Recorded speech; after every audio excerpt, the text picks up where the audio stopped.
'Di ba, babae ka tapos nasa barko ka, parang feel ko ayaw ng lalaki na wala silang peace of mind, na yung sa wife nila na nasa barko.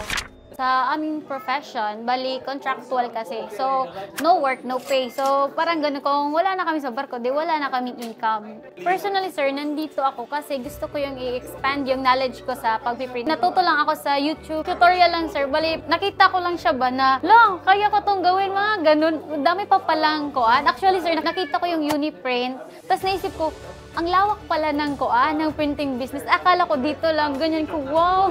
Parang na-amaze ako ba? Tapos, ito yung dahilan na nandito ako kasi gusto ko makita na, ganito pala paano paggawa. Hindi lang yung sa internet lang, mas gusto ko makita yung face-to-face. Kaya, dito sa Uniprint, libre lang, punta na kayo. Uniprint, a printing business for everyone.